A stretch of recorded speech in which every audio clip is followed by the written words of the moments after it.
मेरे साथ कैबिनेट मंत्री पंजाब के वेरका साहब जुड़ रहे हैं, कैप्टन अमरिंदर सिंह मुझको ज्वाइन कर रहे हैं। इस समय सबसे बड़ी स्टोरी के ऊपर हम आपको दिखा रहे हैं कुछ लाइव सबूत। व्यूअर्स, आज ये सामान्य शो नहीं है, मैं बार बार बोल रहा हूं, it is not a normal show tonight. आज हम आपको दिखा रहे हैं कितना बड़ा सबूत, किस तरह से नरेंद्र मोदी के काफिले को रोका गया स्टोन थ्रोइंग डिस्टेंस पे। ये सब कुछ था, यानी गाड़ियां निकल रही है। सबूत नंबर 1 को मैं दोबारा प्ले करता हूं व्यूअर्स, आप लोगों के लिए मैं दोबारा प्ले कर रहा हूं। वेरका साहब, आप भी इसको सुनिए और देखिए, प्ले करिए इसे। चीज दिखा रहा हूं, मेरी और प्रधानमंत्री जी की कार, देश के प्रथम प्रधान सेवक प्रधानमंत्री मोदी जी की कार, सामने से मैं और वो एक ही रोड पे हैं। कितना बड़ा सिक्योरिटी लैप्स है, और वो सामने 10 मिनट खड़ी रहने के बाद यू टर्न लेके वापस आ रही है। मतलब फिरोजपुर से 10 किलोमीटर पहले की ये वीडियो मैं आपको दिखा रहा हूँ कि प्रधानमंत्री जी का काफिला मतलब फंसा था और पुलिस उसको भी निकालने में नाकामयाब रही। और ये कितना बड़ा सिक्योरिटी लैप्स है पंजाब सरकार का, पंजाब पुलिस का। जिम्मेदार अधिकारियों पर तुरंत कार्रवाई होनी चाहिए। ये सामान्य आदमी का वीडियो है। अगला वीडियो मैं प्ले करता हूं जिसके अंदर स्टोन थ्रोइंग डिस्टेंस पे प्रधानमंत्री का काफिला और लोग क्या बोल रहे हैं वो देखिए आप, वो वीडियो। सबूत नंबर 2 करतियां बैग मोड़तियां गड्डियां उत्थे ही। ये आप देख रहे हैं, सुन रहे हैं।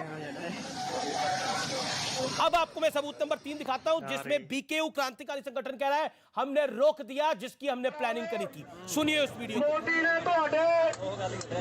ਤੁਹਾਡੇ ਮੂਹਰੇ ਕਿੱਲ ਕੱਢੇ ਸੀ मोदी ने, और ਤੁਸੀਂ ਅੱਜ ਉਹਦੇ ਪੈਰਾਂ ਥੱਲੇ ਤੁਸੀਂ ਸੜਕਾਂ ਤੇ ਅੱਗ ਵਿਛਾਤੀ। ਅੱਜ ਤੁਹਾਡੀ ਤਾਕਤ ਨੇ ਮੋਦੀ ਨੂੰ ਰੈਲੀ ਨਹੀਂ ਕਰਨ ਦਿੱਤੀ, ਮੋਦੀ ਨੂੰ ਭਜਾਦਾ ਇੱਥੋਂ। ਸੋ ਤੁਹਾਡਾ ਸਾਰਿਆਂ ਦਾ ਬਹੁਤ ਬਹੁਤ ਧੰਨਵਾਦ, ਜਿਹੜੇ ਵੀਰ ਦਮ ਰੱਖ ਕੇ ਲੜੇ ਆ, ਤੁਹਾਡਾ ਬਹੁਤ ਬਹੁਤ यानी धन्यवाद दिया जा रहा है। वेरका साहब, राजनीति अपनी जगह है। नरेंद्र मोदी की रैली में लोग थे नहीं थे वो विषय नहीं है। देश के प्रधानमंत्री की सुरक्षा में इतनी बड़ी चूक कैसे हो सकती है? ऐसा लगता है सब कुछ प्लान था। पुलिस वाले तो चाय पी रहे हैं प्रदर्शनकारियों के साथ, अब तो दूध का दूध और पानी का पानी भी कुछ बचा नहीं है। वेरका साहब, एक्सपोज हो गया सब कुछ, सच सामने आ गया। भैया अच्छा, अब मेरे से जवाब लेना चाह रहे हो तो जी बिल्कुल सर, आप ही से ले। मैं एक बात आपको कह दूं, मैं आपको एक बात कह दूं। पहली बात तो ये है कि हमारे देश के प्रधानमंत्री है, वो हमारे सबके प्रधानमंत्री है, एक बात मैं बता दूं। दूसरी बात ये है कि ये उनकी एसपीजी, उनकी आईबी, उनकी इंटेलिजेंस एजेंसीज और सब लोग हमारे अधिकारियों के साथ उनका टाइप था और दिन रात एक साथ मीटिंगें कर रहे थे। 3 बजे तक जो थे मुख्यमंत्री जी के साथ मीटिंगें हुई थी और उनके राब्ते में भी थी। जो किसानों की बात कर ये हाल रहे हुआ हैं, है, इतनी मीटिंगों के बाद ये हाल हुआ है। अरे बात तो सुन लो मेरे भाई, मैं सुन रहा हूं आपके साथ। मैं क्या कह रहा हूं कि उसी रास्ते, अरे सुन लो पहले जवाब ले लो, फिर अपना जवाब दे देना मुझे। मैं कह रहा हूं कि वहां पे, क्योंकि एक ही रास्ते से वहां पे बीजेपी के कार्यकर्ता रैली के लिए भी उसी रास्ते से जा रहे थे और वहां किसान कुछ जो प्रदर्शन कर रहे थे वो बीजेपी के वर्कर उनके साथ उलझने लगे थे और वहां पे बीजेपी के वर्कर और किसानों के बीच कुछ बहस हुई थी और वहां भीड़ इकट्ठी हुई थी। वहां जो बसें लगी हुई है वो चेक करके देखो, जो बीजेपी के वर्करों की बसें हैं जो रैलियों में जा रहे थे कुछ लोग। अच्छा, अगर तो वो वहां पे वेरका साहब, विद योर लॉजिक, अब आप मुझे बताइए, बीजेपी के भी वर्करों की बसें वहां, आपकी सिक्योरिटी अगर उधर थी तो बीजेपी के वर्करों की भी बसें वहां पर कैसे पहुंच गई? आप मुझे बताइए। पहली बात तो ये, अरे सुन लो पहले, उनका पहले बात सुन लो, वो रूट प्रधानमंत्री का नहीं था। प्रधानमंत्री को भाई ये वहां जाना था बादल थे, और अचानक उन्होंने अपना रूट बदला है, मौसम खराब था, हेलीकॉप्टर भाई नहीं उड़ रोड चल सकता पड़े था, हैं। ये सामान्य बात है। और प्रधानमंत्री जब भी एयर रूट से जाते हैं रोड रूट तैयार होता है। प्रधानमंत्री अभी कानपुर में थे, वहां पर उनको हेलीकॉप्टर से आना था, ऐसे ही बादल आ गई, ऐसे ही बारिश आ गई, तो वो रोड के रूट से आए। हेलीकॉप्टर के नाम ढोने का फैसला किसने किया? हमने किया कोई? ये टोटल केंद्रीय एजेंसी का फेलुअर है, हमारा फेलुअर नहीं है। अच्छा ठीक है, और हमने तो वहाँ 10,000 अच्छा आप कह रहे हैं कि वहां पर ठीक है, आप कह रहे हैं कि बीजेपी के लोग थे, बीजेपी के झंडे थे। हमने तो स्वर्गीय राजीव गांधी को भी खोया है। उनके पास जो माला लेकर आई थी वो क्या मुर्दाबाद के नारे लगा रही थी? नहीं लगा रही थी ना। इंदिरा गांधी जी की तो सिक्योरिटी एजेंसी नहीं कर दिया था। अरे वहां कोई आतंकवादी नहीं थे। देखिए हमारे किसानों को गाली मत दो। मैं कोई किसानों को गाली नहीं दे रहा, सवाल पूछा जा रहा है वेरका साहब, और सवाल हिक्कनाल पूछा जाएगा, सवाल हिक्कनाल पूछा जाएगा। अगर प्रधानमंत्री नरेंद्र मोदी जी सुरक्षा नाल खिलवाड़ होया तो सवाल तो पूछा जाएगा ना, कि नहीं पूछा जाएगा? दसो मैंने। अरे मेरे भाई कोई हमला हुआ है? कोई हमला हुआ किसी के ऊपर? हमला चाहते किसी को डांग मारी, लाठी मारी? सर तुसी चाहते थे, आप चाहते थे हमला हो जाए, शोर मचाया, क्या हुआ? आप चाहते थे हमला हो जाए नरेंद्र मोदी पर? अरे कुछ हुआ ही नहीं। मैं क्या हुआ ही नहीं? नहीं तो प्लानिंग हुआ ही नहीं कुछ। प्लानिंग करवाने की बात का। अरे हमारी गाड़ियों के आगे बहुत दफा किसान, बेरोजगार यूनियन वाले आकर के रोज लेट जाते हैं, और ये सब पूरे देश ठीक में है, ऐसा संबित होता है। पात्रा और जो कह रहे हुआ तो कुछ नहीं है, कोई गोली वाली तो चली नहीं है, फिर दिक्कत किस बात की? देश के लोग हैं संबित पात्रा। देखिए अमीश भाई, देश के लोग हैं। ठीक है वेरका साहब, एक सेकंड बीजेपी का भी पक्ष सुन लेते हैं। संबित अमीश भाई, मुझे तो आश्चर्य हो रहा है कि हम एक कैबिनेट मिनिस्टर से बात कर रहे हैं और वो कह रहे हैं कोई डंडा पड़ गया, कुछ हो गया प्रधानमंत्री जी को, प्रधानमंत्री जी गुजर गए, कुछ हो गया उनको, इसलिए कोई घबराने की बात नहीं। हमारे आगे तो ऐसे हर दिन लोग आ जाते हैं, तो प्रधानमंत्री जी के आगे आ गए तो क्या बात है? इतनी कैजुअल अप्रोच के साथ हम प्रधानमंत्री की सिक्योरिटी के विषय में एक कैबिनेट मिनिस्टर से सुन रहे हैं। मुझे बहुत दुख हो रहा है। देश के एक महत्वपूर्ण राज्य के कैबिनेट मिनिस्टर है वेरका साहब, वो इस प्रकार की बात कर रहे हैं। दूसरी बात है, इन्होंने कहा कि बीजेपी के कार्यकर्ताओं की गाड़ी थी और वहां कुछ किसानों के साथ, कुछ प्रदर्शनकारियों के साथ उनकी झड़प हो गई। देखिए, डीजीपी के साथ बात की गई, बात करने के बाद रोड क्लियरेंस लिया गया। डीजीपी साहब ने कहा रोड बिल्कुल क्लियर है, रोड सुरक्षित है और स्वाभाविक रूप से प्रधानमंत्री सुरक्षित रूप से जा सकते हैं आगे। आप बताइए, ये क्लियरेंस था? पुलिसकर्मी प्रदर्शनकारियों के साथ, कोई प्रदर्शनकारियों को आतंकवादी नहीं कह रहा है, ना कहेंगे हम, मगर प्रदर्शनकारियों के साथ चाय पी के प्रधानमंत्री जी के गाड़ी के आगे गाड़ी लगा देना, ये देश के लिए किस प्रकार का संदेश भेजता है? अमीश भाई, मैं एक बात पूछूं, हिंदुस्तान गणराज्य है, it is a union of states. अगर हर स्टेट ऐसे ही कर दे कि हम प्रधानमंत्री को नहीं आने देंगे, हम अमुक पार्टी के लीडर को अपने स्टेट में नहीं आने देंगे, तो जो ये पाकिस्तान और बहुत बड़ी फौज है ना, जिसका ये उद्देश्य है बाल्कनाइजेशन ऑफ इंडिया, इंडिया को टुकड़ों में बांटना, ये वो सक्सेसफुल हो जाएंगे। पंजाब हो चाहे वेरका साहब, एक राज्य है, एक देश है। टुकड़ों में बांटना, ये टुकड़ों में बांटना बीजेपी की नीति है, हमारी नीति नहीं है। ये हमारे वो प्रधानमंत्री, मैं कह रहा हूँ हमारे प्रधानमंत्री है। आप क्यों इसको दूसरी तरफ ले जा रहे हो? वो हमारे देश के प्रधानमंत्री है, वो हमारे प्रधानमंत्री हैं, और वो जो सामने प्रदर्शनकारी है वो भी हमारे देश के हैं। प्रधानमंत्री को चिढ़ा रहे थे आप लोग। ये तो शुक्र है सुनील जाखड़ साहब एकमात्र ऐसे कांग्रेसी हैं जिनमें मुझे लगता है कुछ अभी भी विवेक बाकी है। सुनील जाखड़ साहब ने सही कहा है कि जो आज पंजाब की कांग्रेस सरकार ने किया है वो बिल्कुल निंदनीय है। सुनील जाखड़ हमारे मत के नहीं है, हमारे विचार के नहीं है, मगर देखिए यही होता है इंसानियत। कम से कम हम इंसानियत के नाते प्रधानमंत्री के लिए, प्रधानमंत्री किसी भी पार्टी के हैं, उनके लिए सत्य तो कहा है, मगर आप वेरका साहब, ये इंपॉर्टेंट प्रधानमंत्री को ऐसे क्या डरने की बात है? वेरका साहब, वेरका साहब, ये इंपॉर्टेंट पॉइंट है जो जिसकी मैं बस जिक्र करना चाह रहा हूं। आपके यूथ कांग्रेस के नेता हैं श्रीनिवास, वो कह रहे हैं प्रधानमंत्री हाउस द जोश। मैं एक वीडियो चला रहा हूं जिसके अंदर क्रांतिकारी बीकेयू के कह रहे हैं कि बहुत बढ़िया, नरेंद्र मोदी जी का काफिला हमने रोक लिया। क्या आपको लगता नहीं है ये सामान्य घटना नहीं है? इसको आप ऐसे नहीं ले सकते। कांग्रेस के यूथ विंग के नेता इसको सेलिब्रेट कर रहे हैं और पूछे नरेंद्र मोदी हाउ द जोश। क्या आपको लगता नहीं है इसमें साजिश की बू आ रही है? आपके मुख्यमंत्री वहां नहीं थे प्रधानमंत्री को रिसीव करने के लिए, उन्होंने बोला क्योंकि वो उनके आसपास किसी को कोविड हो गया था, इस वजह से वो नहीं जा पाए। बाकी अधिकारी नहीं थे। सवाल तो गंभीर है ना वेरका साहब, कैसे बचेगा इनसे? अरे भाई, किसको कहां लगाना है, ये ड्यूटी यहां से फिक्स होकर के आई थी। मैं मेडिकल एजुकेशन मिनिस्टर हूं और मेरे डिपार्टमेंट का फंक्शन था वहीं पे। मेरे डिपार्टमेंट का वहां फंक्शन था, यहाँ प्रधानमंत्री जी आ रहे थे और हमने पूरी तैयारियां की हुई थी। ऐसा कुछ नहीं बात थी कि हम कोई अपने प्रधानमंत्री जी को छोटा दिखाना चाहते हैं, ऐसी गलत बात है। असल में क्या था कि वहां बीजेपी की जो रैली थी वो फीकी हो गई थी। कैप्टन अमरिंदर सिंह फेल हो गए थे, इनके साथी कैप्टन अमरिंदर सिंह से बंदे नहीं इकट्ठे हुए, और ये लोग गुस्सा हमारे ऊपर क्यों फोड़ रहे हैं ये?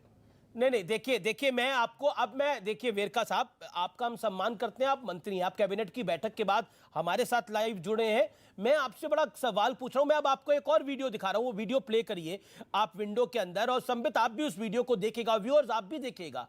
ये तो मुझे लगता नहीं अब दूध का दूध और पानी का पानी कुछ बचा है इसके बाद। एक वीडियो में प्ले कर रहा हूं जिसमें प्रदर्शनकारी और पुलिस वाले चाय पी रहे हैं। वेरका साहब ये कैसे हो गया? वेरका साहब ये कैसे हो सकता है? प्रदर्शनकारी और पुलिस वाले चाय पी रहे हैं as if they are celebrating something. अरे वहां लंगर, यानी वो जश्न मना रहे हैं। भाई वहां लंगर लगा हुआ है।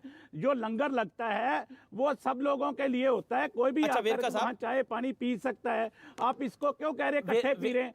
तो वहां पे क्या आप मुझे बता दीजिए कि गुरुद्वारा के बाहर लंगर लगा हुआ है। ये गुरुद्वारा नहीं है जहां पर ये सब कुछ हो रहा है, वहां गुरुद्वारा नहीं है, ये फ्लाईओवर पे सब कुछ हो रहा है। ये गुरुद्वारा नहीं है जहां पर ये हो रहा है, ये फ्लाईओवर के पास हो रहा है। कहीं गुरुद्वारा दिख रहा है आपको इसके अंदर? तस्वीरों में तो कहीं गुरुद्वारा नहीं दिख रहा। वेरका साहब आप देखिए जिम्मेदार आदमी है, आप तस्वीर को देखिए। तस्वीर सड़क के ऊपर चाय कैसे आई? आम हाईवे पे चाय थोड़ी मिलती है। आम मतलब जिस तरह से हाईवे पर चलते हैं वहां पर कोई चाय लेकर पुलिस वाले आपके पास आ जाते हैं। कितने लोगों के पास आए, व्यूअर्स देख रहे हैं, जिनके पास ऐसे चाय आई हो। देखिए वेरका साहब, आपने बोला कोई कुछ डंडा तो नहीं पड़ा, कुछ हुआ तो नहीं। देखिए होता तब जागते हम। यहां तो करवाने का प्लान था, लेकिन तभी तो नरेंद्र मोदी ने बोला जाते बारी कि अपने मुख्यमंत्री को बोल दीजिएगा मैं जिंदा वापस जा रहा हूं। हमको दंगे नहीं भड़काते, ये बीजेपी का प्लान हो सकता है, हमारा प्लान क्यों हो सकता है? लेकिन आपने तो मेरे इंटरव्यू में भी मेरे को ही बोला कि कुछ हुआ थोड़ी। करवाने का क्या प्लान था ये तो बताइए, करवाने का क्या प्लान था? वो करवाने का क्या प्लान था? अरे बीजेपी की रैली फेल हुई है, वो बीजेपी की रैली फेल हुई अलग बात। मैं आपसे पूछ रहा हूं नरेंद्र मोदी के साथ क्या प्लान था करवाने का? आपने बोला कुछ हुआ तो नहीं। वहां 70,000 कुर्सी लगाई और मैं कहता हूं वहां 70 लोग नहीं आए। इसका मतलब नरेंद्र मोदी की रैली में 70,000 बीजेपी ने कुर्सी लगाई, 70 लोग नहीं आए। इसका क्या मतलब है? नरेंद्र मोदी को भीड़ के हवाले कर देंगे हम? नरेंद्र मोदी से इंडिविजुअल से आपकी नफरत हो सकती है, लेकिन ये तो नहीं, ये तो प्रधानमंत्री है भाई देश का। अरे भाई किसी भीड़ को, अरे कोई रास्ते में अगर ट्रैफिक आई है उसको हटाने में 10 मिनट लग जाएंगे ना, तो वहां 10 मिनट के अंदर वो अपनी गाड़ियां वापस मोड़ी उन्होंने। आपको लगता है कि ये मैं चल रहा हूं सड़क पर या सामान्य कोई आदमी चल रहा है? देश का प्राइम मिनिस्टर चल रहा है। वेरका जी क्या बोल रहे हैं आप? और आप you are taking it so lightly and you are cabinet minister of Punjab. आप इतना लाइटली ले रहे हैं कि क्या हो गया, 2 गाड़ियां तो आई हैं, उन 2 गाड़ियों के अंदर कुछ भी हो सकता था।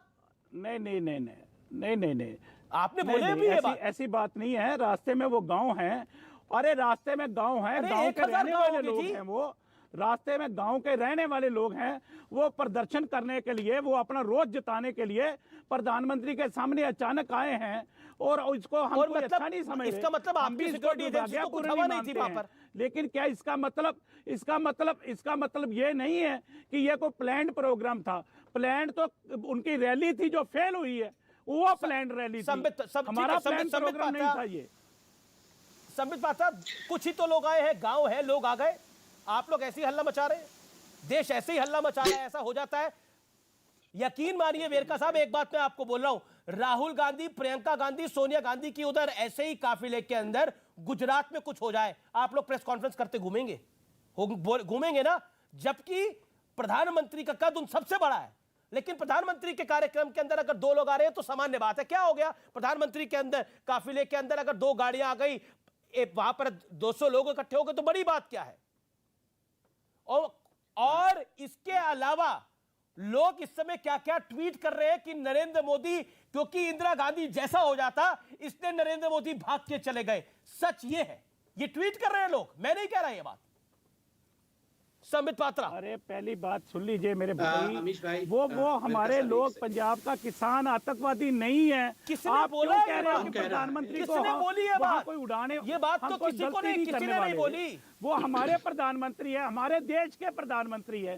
तो ये देश के प्रधानमंत्री का बड़ा सम्मान किया आप लोगों ने। संबित पात्रा, संबित पात्रा, अमित भाई, दो बातें यहाँ बताई जा रही हैं कि भीड़ कम प्रधानमंत्री क्यों नहीं सम्मान करेंगे? सुरक्षा के साथ किसी प्रकार से खिलवाड़ करने का इसको जायज कराया जाए। मैं बहन, अभी आप देख सकते हैं कई लोगों ने ट्वीट किया है, कितनी भीड़ थी, ये भी आपके सामने आ गया है। बहुत बहुत प्रचंड भीड़ थी या नहीं थी महत्वपूर्ण नहीं है। भीड़ नहीं होगी तो आप प्रधानमंत्री की सुरक्षा में चूक कर दोगे, आप प्रधानमंत्री को वहां पहुंचने नहीं दोगे। आप बताइए, अगर इसी प्रकार का लॉजिक मैं बताऊं कि इंदिरा गांधी जी ने जिस प्रकार की बेअदबी की, उन्होंने टैंकरों को चढ़ाया हमारे हरमंदिर साहिब में, और जिस प्रकार की बेअदबी की, उसके नतीजे में अगर हम जस्टिफाई करें कि इंदिरा गांधी जी के साथ जो हुआ वो जस्टिफाइबल है, कर सकते हैं क्या हम ऐसा जस्टिफाई? बिल्कुल नहीं कर सकते हैं। वो देश की प्रधानमंत्री थी, तो स्वाभाविक रूप से भीड़ नहीं होना, ये तो भीड़ नहीं होना ये तो बहुत छोटी बात है। उसके कारण हम प्रधानमंत्री की सुरक्षा के साथ खिलवाड़ करेंगे, उसमें सेंध लगा देंगे। दूसरी बात है, देखिए अमीश भाई, चीफ सेक्रेटरी का नहीं आना, डीजीपी का नहीं आना, चीफ मिनिस्टर का नहीं आना, ये आपको लगता नहीं है टू मच ऑफ कोइंसिडेंस है? राहुल गांधी जी का देश में नहीं होना, राहुल गांधी जी का देश से बाहर होना, और नवजोत सिंह सिद्धू बड़बोले हैं, समय पात्रा जी, मेरी बात, मेरी एक बात गुप्त मीटिंग के लिए गए हुए हैं। वहाँ पे कहाँ कौन आएगा, वहाँ पे कहाँ कौन आएगा, ये केंद्र ने तय किया, हमने नहीं तय किया। कहाँ कौन आएगा? हो रही है, वो किसके साथ हो रही है? राहुल गांधी की गुप्त मीटिंग किसके साथ हो रही है? कौन आएगा और चीफ सेक्रेटरी कहाँ आएगा, चीफ मिनिस्टर कहाँ आएगा, कौन कहाँ आएगा, ये केंद्र ने तय किया है, हमने नहीं तय किया। और वहाँ ड्यूटी छप करके आई है हमारे पास। प्रधानमंत्री जाते हैं वहां पर डीजीपी, चीफ सेक्रेटरी और चीफ मिनिस्टर का आना अनिवार्य होता है, ये प्रोटोकॉल है, ये कोई तय करने की आवश्यकता नहीं है। और वहां भी प्रोटोकॉल में इनके नाम मौजूद थे, इनकी गाड़ियां भी वहां मौजूद थी, गाड़ियां खाली गई हैं, वो वहां मौजूद ही नहीं थे। क्यों नहीं थे? मैं आपको पीएमओ का प्रोग्राम भेज देता हूँ, पीएमओ से आया हुआ आपको प्रोग्राम मैं भेज देता हूँ। यहाँ उन्होंने रिटर्न में भेजा है। मत भेजिए, मुझे बताइए डीजीपी क्यों नहीं मौजूद थे, सीएस क्यों नहीं मौजूद थे, डीजीपी को ये पूरा विषय बताया गया कि इस सड़क से जाएंगे आगे। डीजीपी ने तुरंत इस विषय को आगे कैसे फॉरवर्ड कर दिया? जैसे आप मुझे वेरका साहब बोलिए भेज रहे हैं, क्या डीजीपी ने वैसे ही व्हाट्सएप पे आगे कार्यक्रम भेज दिया? ये सिक्योरिटी है? आप अभी मुझे कह रहे हैं कैबिनेट मिनिस्टर के नाते, मैं व्हाट्सएप पे आपको पीएमओ कार्यक्रम भेज रहा हूँ, क्या डीजीपी ने ऐसे ही कार्यक्रम भेज दिया? नहीं, गलत तरीका है। ये 15 मिनट पहले प्रोग्राम बना है, 15 मिनट पहले। अरे उनका हेलीकॉप्टर से जाने का प्रोग्राम था, और 15 मिनट पहले वाई रोड लेकर के जा रहे हो, वहाँ तो प्रोग्राम है ही नहीं था, वहाँ जाने का प्रोग्राम है ही नहीं था। बीच में नहीं रहे, इसी प्रकार के मौसम में हेलीकॉप्टर में उड़ने के कारण बार बार कांग्रेस पार्टी क्यों कह रही है कि प्रधानमंत्री को हेलीकॉप्टर में ही जाना चाहिए था? ये इंपॉर्टेंट पॉइंट है। वेरका साहब एक सेकंड कि मौसम खराब की वजह से, लेकिन मैंने लेकिन वेरका साहब एक सेकंड, आप बार बार इस बात को बोल रहे हैं कि मौसम देखिए, मौसम अगर खराब होता है तो हेलीकॉप्टर नहीं उड़ता। अभी हाल ही में हमने देखा मौसम खराब था, सीडीएस बिपिन रावत का, गॉड ब्लेस हिज सोल, उनका हेलीकॉप्टर क्रैश कर गया। आप कह रहे हैं उनको हेलीकॉप्टर से चले जाना चाहिए था, हम हेलीकॉप्टर से उड़ा देते। अगर हेलीकॉप्टर नहीं उड़ जाता तो फिर क्या होता? व्हाट यू प्लान क्या करना चाहते हो? आपने बोला हुआ तो नहीं, यानी प्लान पूरा इंप्लीमेंट नहीं हुआ क्या? आप क्या लैंग्वेज यूज कर रहे हो? हम उड़ा देते क्या? हम आतंकवादी हैं? नहीं, ये नहीं कह रहा मैं, आपने गलत, आप देशद्रोही, हम आतंकवादी हैं। गलत समझ रहे हैं ना। मैंने बोला, आपने बोला आपकी सरकार कह रही है कि हम हेलीकॉप्टर को उड़ाकर ले जाते, यानी हेलीकॉप्टर को फ्लाई करवा के ले जाते। उड़ाने का मतलब ये देशभक्ति फ्लाई कराने भरी हुई है, हम कुर्बानियां देने वाले। अरे भैया, मैंने ये नहीं बोला, आपने गलत समझा है, आपने गलत समझा है। मैंने बोला है आप फ्लाई करवा के ले जाते हेलीकॉप्टर को, लेकिन अगर मौसम खराब होता तो क्या होता? फिर मौसम अगर खराब होता तो क्या होता? मौसम खराब है तभी तो हेलीकॉप्टर नहीं उड़ाया गया, तभी तो हेलीकॉप्टर को नहीं उड़ाया गया ना। मैं वही कह रहा हूं, ये बात सुनिए, अगर ये पहले का प्लान है तो ये 15 मिनट पहले तो प्रोग्राम, एक तरफ तो हम मुझे कह रहे हो कि आपने वहां से पहले से प्लान किया हुआ था, प्रोटोकॉल होता है कि 15 मिनट पहले तो प्लान कैसे हमने सुरक्षा का प्रोटोकॉल होता है कि जिसके अंदर प्रधानमंत्री का रूट तय होता है, सुरक्षा का ये प्रोटोकॉल होता है। चलिए, फिलहाल इतना समय नहीं है हमारे पास, लेकिन ये चर्चा अभी बहुत आगे बढ़ेगी। ये सामान्य घटना नहीं है। सोचिए, इस देश के प्रधानमंत्री की सुरक्षा में छोटी मोटी नहीं, बहुत बड़ी सेंध लगी है, जवाब तो इसका देना पड़ेगा। नमस्कार।